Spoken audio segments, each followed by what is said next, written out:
To get started, create a new empty folder on your desktop and open up your terminal. Once you're there, run npx create-next-app add latest and press enter. After that, press Y to install the installer, and you'll be prompted to answer a couple of questions. For the project name, just type // because we're already in the folder within which we want to create our Next.js app. In this case, say yes for TypeScript, yes for ESLint, yes for Tailwind CSS. In this case, we don't need a source directory. We definitely will be using the app router with its latest functionalities, as well as the turbo pack, which runs your application more smoothly. We don't need to customize the import alias, the default one is fine. And that's it. Your application will soon get initialized with all of the dependencies needed to run it. There we go, that was a success. Now that your project is set up and ready to go, you'll notice many files and folders. So let me walk you through them from bottom to top. The first one on our list is tsconfig.json. This is the configuration file for TypeScript. It defines what should be type checked, ignored, and the rules to follow. Next, we have a tailwind.config.ts.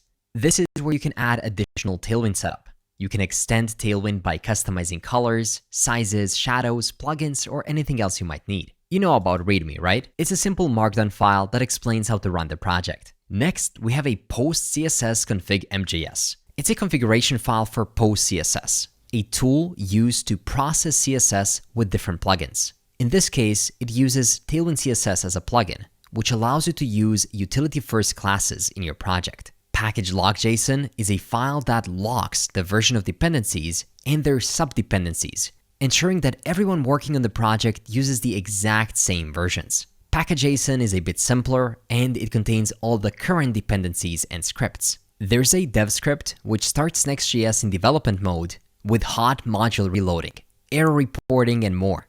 Build creates an optimized production build of your app. Starts simply starts Next.js in production mode. And there's also lint, which runs ESLint for all files in the source app directory and more. Finally, you can also see 3 very important dependencies: React, React DOM, and the current version of Next. By the time you're watching this video, you should just be able to see 15 right here. After package.json, we have a nextenv.d.ts, which is a TypeScript declaration file for Next.js. And as it says right here, this file should not be edited. It's specifically for Next.js. On the other hand, next.config.ts should be edited, and it allows you to configure Next.js features, such as experimental options, image settings, build settings, and more. And you all know the good old git ignore. It's very important not to miss adding something there. Thankfully, Next.js adds the .env for us. That's good. No more leaked environment variables. After that, we have a .eslintrc.json, allowing you to configure your linting options. Then we dive into folders. First, we have a public folder, which contains static assets. Always put your images and other static data here. And then, of course, there's the node modules, the heaviest object in the universe. Jokes aside, it is a folder containing all the dependencies or packages needed to run your application. And finally, there's the app folder, the most important folder in every Next.js application. In the app folder, of course, we have our primary homepage, page.tsx.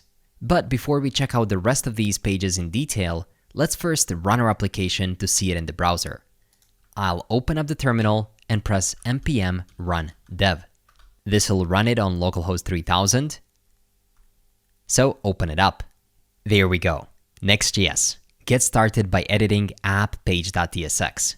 Save and see your changes instantly. Well, this is the new version of the boilerplate page. I like it. You'll also notice something at the bottom left. I'll tell you what that is later on. But for now, the page you've just seen is right here within page.tsx. This file represents the homepage or the / route of your site. By default, it contains some boilerplate code.